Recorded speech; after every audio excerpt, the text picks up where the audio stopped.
ایک زمانہ تھا، شریف مکہ کا دور تھا، اعلیٰ حضرت حج پہ گئے تو ہندوستان کے بہت بڑے شاعر تھے، وہ بھی حج پہ گئے ہوئے تھے۔ پرانی تصویر اگر کسی کے پاس ہو، گنبد خضرا کے پاس 2 کھجور کے درخت تھے، اب تو نہیں ہے، تعمیری ضروریات کی وجہ سے ان کو ہٹا دیا گیا، تو شاعر نے اپنے انداز میں ایک تخیل باندھا اور اس نے کہا، کب ہیں درخت گنبد شہ والا کے سامنے، کب ہیں درخت گنبد شہ والا کے سامنے، مجنو کھڑے ہیں خیمہ لیلا کے سامنے۔ لوگوں نے کہا واہ واہ، کمال کر دی، کیسا تخیل باندھا، بڑی داد پائی نا لوگوں سے۔ تو کسی نے آ کے یہ شعر اعلیٰ حضرت کو سنایا کہ وہ شاعر جو ہندوستان سے آئے ہوئے انہوں نے یہ شعر کہا، کیا تخیل باندھا ہے۔ اعلیٰ حضرت شعر سننے کی دیر تھی، چہرے پہ جلال آ گیا، رگے غیرت پھڑکنے لگی۔ کہا اس کو یہ جرأت کہ میرے رسول کے روضے کو لیلا کے خیمے سے تشبیہ دی، لیلا کی اوقات کیا ہے؟ تھر تھر کانپنے لگے۔ کہا بلا کے لاؤ، اسے بلایا گیا، حاضر کیا گیا۔ اس کا خیال تھا مجھے داد ملے گی، لیکن کہا کہ تو نے رسول کریم کے روضے کو تشبیہ دی لیلا کے خیمے سے، تو ہاتھ باندھ کے کھڑا ہو گیا، حضور میری توجہ ادھر نہیں گئی۔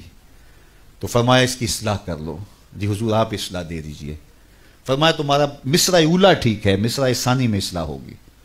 اس نے یہ کہا تھا، کب ہیں درخت گنبد شہ والا کے سامنے، مجنو کھڑے ہیں خیمہ لیلا کے سامنے۔ تو اعلیٰ حضرت نے اصلاح دی، کب ہیں درخت گنبد شہ والا کے سامنے، قدسی کھڑے ہیں عرش معلیٰ کے سامنے، قدسی کھڑے ہیں عرش معلیٰ کے سامنے۔ سخن و شاعری شہر یار اپنی جگہ، نعت کہنے کو احمد رضا چاہیے۔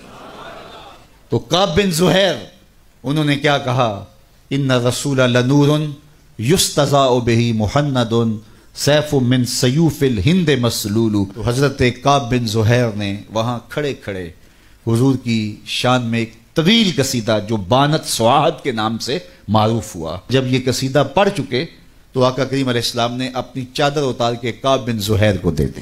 اس لیے ہم یہ کہتے ہیں کہ اگر آپ ثنا خاں کو بلائیں، نعت خاں کو بلائیں، تو اس کو بعد میں آپ نذرانہ دے سکتے ہیں، اس کو جو ہے وہ آپ چادر دے سکتے ہیں، اس کو جبہ دے سکتے ہیں، اس کی جو خدمت کرنا چاہے کر سکتے ہیں۔ یہ میرے حضور کا طریقہ ہے، لیکن یہ تماشا نہ لگائیں، یہ برستے ہوئے نوٹ اور پھر یہ جو رنگ ڈھنگ ہمارے سٹیجوں کے اوپر ہوتا ہے، اور پھر جس شعر پہ نوٹ آ رہے ہوتے ہیں وہ شعر بھی 6 بار پڑھا جاتا ہے۔ وہ کہتے ہیں یہ شعر چودھری صاحب کے نام اور سارے شعر حضور کے نام، چودھری صاحب کے نام کوئی شعر نہیں، سارے شعر میرے حضور کے نام ہوتے ہیں۔ نعت کا ایک ایک مصرع، ایک ایک لفظ، ایک ایک حرف اور ایک ایک نقطہ میرے حضور کے نام ہے۔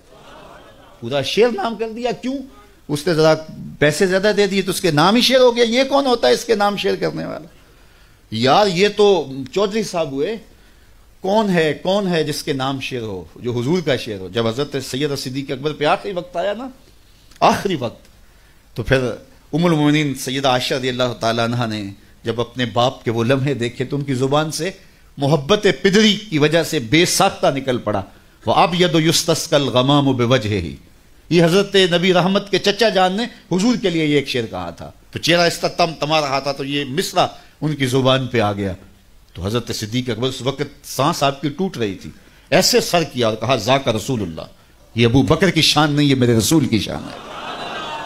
تو نعت کا شعر تو نظر نہیں کیا جا سکتا، حضرت ابو بکر صدیق جو رسول اللہ کا عکس ہیں اور وہی جلوے ان کے چہرے کے اوپر پڑے ام المومنین کو دکھائی دیے تو نے کہا ذاک رسول اللہ، نہیں یہ شان میرے حضور کی ہے۔ چودھری صاحب کون ہوتے ہیں؟ لیکن اللہ برا کرے دولت کی محبت کا، اس نے عقیدے چھین لیے، قدریں پامال کر دی۔ اور ہمارے بہت سارے نعت خانے فٹ کیا ہوتا ہے وہی شعر حضور کے لیے، اور جب کسی پیر خانے میں جاتے ہیں نام بدل کے وہی پیر صاحب کے لیے۔ پیر صاحب بھی مست بن کے بیٹھے رہتے ہیں، جانتے ہوتے ہیں یہ نعت کا شعر ہے، اور تو کون ہے؟ تیری ساری عزتیں حضور کے قدموں سے لگی ہوئی دھول کے برابر بھی نہیں ہیں۔